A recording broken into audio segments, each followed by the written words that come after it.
So there's tons of money being tossed around right now. In my last video, I talked about exactly how much some of these travel RTs and nurses are making, and it's just an insane amount of money. So if you want to know that exact figure, some of the contracts that I've seen, make sure you go check out that other video. Well, anyway, my name is Austin Marks, and I'm currently a respiratory therapist. Now, right now I'm not traveling, but in my last video I also talked about if I was going to be traveling, and I was going to discuss why or why not. So before I discuss that answer, I want to go ahead and talk about a lot of the pros and cons for everybody when it comes to traveling. So, number one pro is the money. Obviously, they're going to be making a crap ton of money. Another pro is you may get to travel to different states, so you can go all over the country, depending on if you have a state license for that, if you're an RT, and if you're a nurse, they have a nationwide license, so you can easily go from Pennsylvania to California. It's a little harder for an RT, however, with COVID ramping up, it's definitely going to be a whole lot easier to move from one state to another. Saying that, you can also get local traveling contracts, so I know around me there's a bunch, and they still pay pretty decent. Like I talked in my last video, the one close to me pays close to $3,000 a week, which is a lot more than I'm making right now. So the two pros is money and traveling. So what are some of the cons? So I'm going to share what I see as a con. This may not be a con to you in particular, but if you have a family, you're not going to go traveling to Texas if you live in a different state. You may, if you want to just sacrifice 13 weeks, make bank, and then come back. However, you can, like I said, you can also get those local contracts, so that isn't bad at all. I know a lot of people that do that, and they still commute 40 minutes to work, and they're making that $3,000 a week. Now that is great, and if I was going to be traveling, that is something I would do. I don't think I would necessarily go to another state or go where COVID is completely rampant. Yes, that's where the money is, that's where you're going to get paid more. However, I wouldn't want to leave my life behind, I'd say. I already did that too many times with the military, and I'm kind of over that. One of the biggest cons for me is where I'm working now. I'm happy. We're not extremely busy.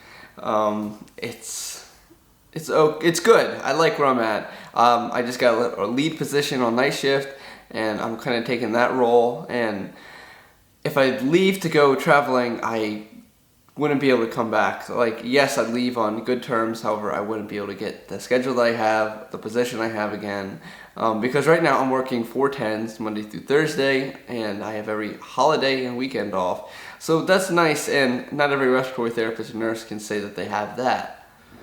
So that's one particular con for me. So if I do go traveling, do I want to give up everything that I have right now at my current hospital just for a 13-week contract?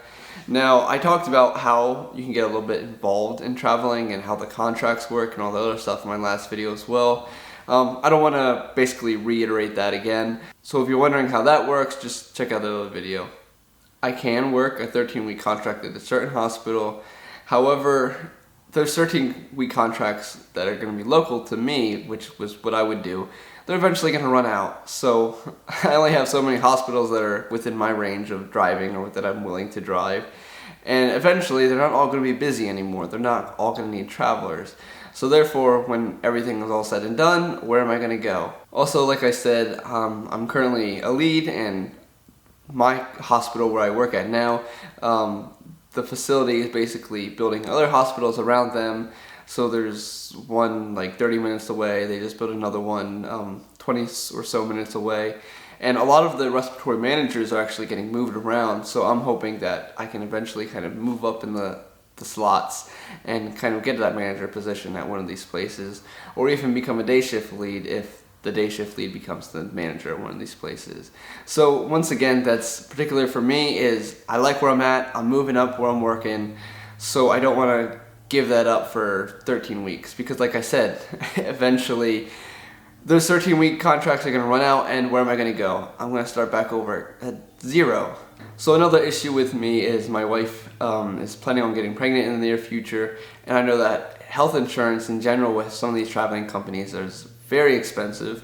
So if you're looking into traveling and you want to get health insurance that is not directly with this company, I highly suggest that you talk to a insurance broker.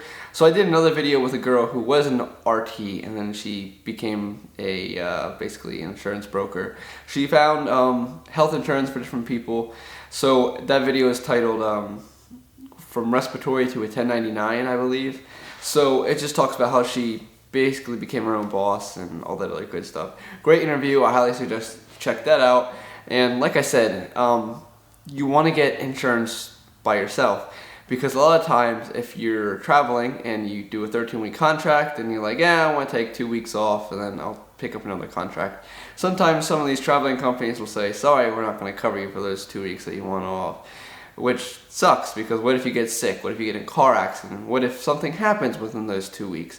You're kind of screwed. So insurance with traveling companies can be Now, stating that, you do get a lot of reimbursements as a traveler. So like most times your housing is paid for. So you go somewhere and most times you can be staying like an Airbnb or a hotel. Guess what? The traveling company is paying for that. And if you travel somewhere locally, you can use that money towards your mortgage, which is another very smart thing. I actually thought about doing that myself. However, like I talked about, I'm kind of looking at the long-term things and I don't really want to mess that up. If you're a traveler and you have some experience, make sure you leave in the comments below. I do want to do an interview with a traveler and get their whole perspective on everything. I want them to kind of share their experience. Now, this is most likely going to be an RT, however, I may also do one with a nurse. So if you're interested in that, make sure you just stay tuned for that. If you haven't already, make sure you like and subscribe, and I hope you enjoyed this video. See you in the next one.